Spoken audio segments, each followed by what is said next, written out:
Hey guys, GunplaNewbie here. It seems like a lot of you guys are interested in these kind of videos, and if you are watching this now, then maybe you're one of them. So I'm back with another tutorial video. I always thought that the previous tutorial was a bit too simple, so today I'll be showing you guys something, in my opinion, a bit more complex. I'll be turning this part from this to this.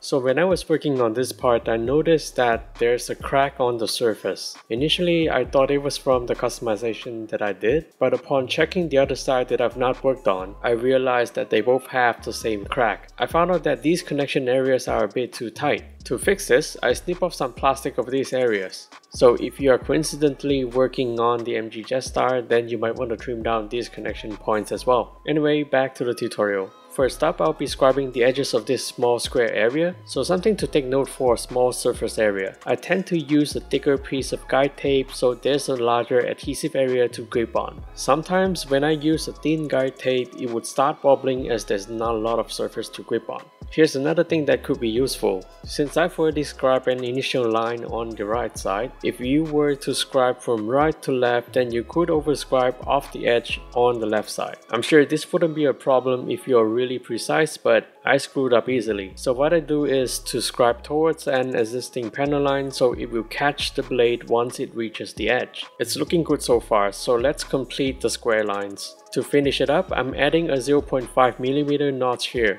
I use a 0.5mm scriber and use it to mark the width of the notch. I then place the guide tape along the mark and start scribing with the 0.5mm scriber. Rotate the part and scribe from the opposite side as well. Once the general shape is formed and it's deep enough, I use a wide chisel and scribe vertically. I'm not sure what I should call this direction, but I hope I'm not confusing you guys too much. Anyway, I do this to flatten the base of the notch. And if you've seen some of my previous videos, I've mentioned that you can cut out a thin piece of sanding paper, hold it with a tweezer, and use it to sand the base of the notch. Once I'm done with that, I use my finer scriber to refine the edges of the notch. Next up, I'll be scribing the edges of this area. This will give it the look of a separated part. I started with the 0.1mm scriber and noticed that it's too subtle. So I ran through the lines again with the 0.15mm scriber. After adding light switch notches on some of my previous videos, this time I'm trying out a new pattern that I would like to call the Keyhole Pattern. In order to figure out the center point of this square surface, I use a compass to mark the center point from the same distance of both ends. Once we have that figured out, we can start carving out the indent square. I started with the usual stabbing the edges and then start scribing. I also did a few push cuts here, but I'm being careful not to cut too deep. Push cuts from both ends is key to have a balanced indent. Once it is deep enough, I use a wide chisel that fits the width and scribe vertically. The shape of the indent should be clean enough. If it's not, then it's just a matter of slowly refining the edges. Moving on, I'll be adding a smaller indent here to form the keyhole design. The width and height of the indent is totally up to your preference. But you should start small just to be safe, because if you found out that the indent is actually off center or misaligned, then you can just widen the indent and center the design. The small indent is done with the same method, stabbing the edges and slowly adding push and pull cuts to carve out the shape. Before we move on, I found another potential part that could be problematic once everything is painted.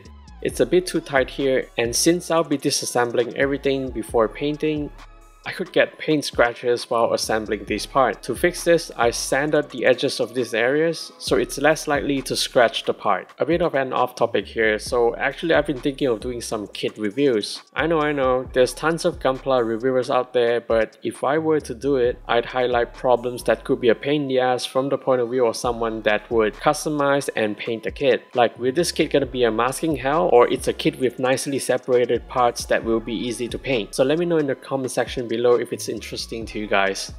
Anyway, back to the tutorial. Next up, I'll be working on this wide area, and like what I did for previous areas, I scribed the edges just to get the foundation down. And don't worry, I'm not gonna show you guys the same scribing process again. The idea that I have here is to add an opening mechanism to make it seem like this surface can be opened up. To make sure that the rectangle is centered, I simply place 2 thin guide tapes on both sides. I then scribed the rectangle design with the 0.15mm scriber. Once I got that down, I'm again using the compass needle to mark both sides where the indents will be carved out. Notice that I'm using the panel lines as the guide. And this is just to show you guys what I meant. Once I have the width of the indent down, I now use a 0.5mm scriber to mark the height of it. So I hope this would make it easier for you guys to understand. After that, it's just a matter of placing a guide tape along the markings. And then apply the same method of adding pushing and pulling cuts to carve the indents. Once the general shape is done, I remove the guide tape for a better look and refine the edges if needed.